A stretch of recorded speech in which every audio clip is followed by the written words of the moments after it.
التحیات پڑھنا بھول گیا تو کیا حکم ہے؟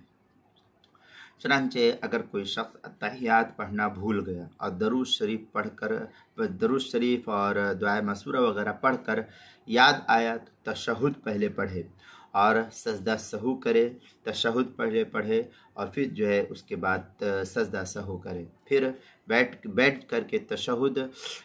درود شریف اور دعا پڑھ کر کے سلام پھیر دے، نماز ہو جائے گی۔ دوبارہ پڑھنے کی ضرورت نہیں ہے اس نماز کو۔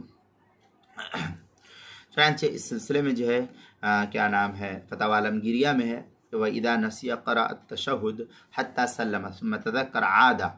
تشہد وعلیہ السہو۔ اس طریقے کے الفاظ جو ہے فتاوی عالمگیریہ جلد نمبر 2 صفحہ نمبر 127، الباب الثانی عشر فی سجود السہو، جو مکتبہ رشیدیہ کوئٹہ بلوچستان کا چھپا ہوا نسخہ، اس کے اندر نماز کے مسائل کا انسائکلوپیڈیا جلد نمبر 1 صفحہ نمبر 125، حروف تہجی الف، عنوان ہے التحیات پڑھنا بھول گیا۔ اس کے تحت جو ہے اس مسئلے کی تفصیل نقل کی گئی،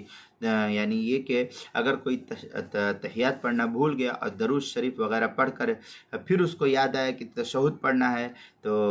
اب اسی وقت جو ہے پھر سے وہ تشہد پہلے پڑھے اور پھر درود شریف پڑھے، پھر جو ہے دعائے معصورہ پڑھے، پھر سلام پھیر دے، آخر سجدہ سہو کر کے سلام پھیر دے، اس کی نماز ہو جائے گی، کوئی حرج کی بات نہیں ہے۔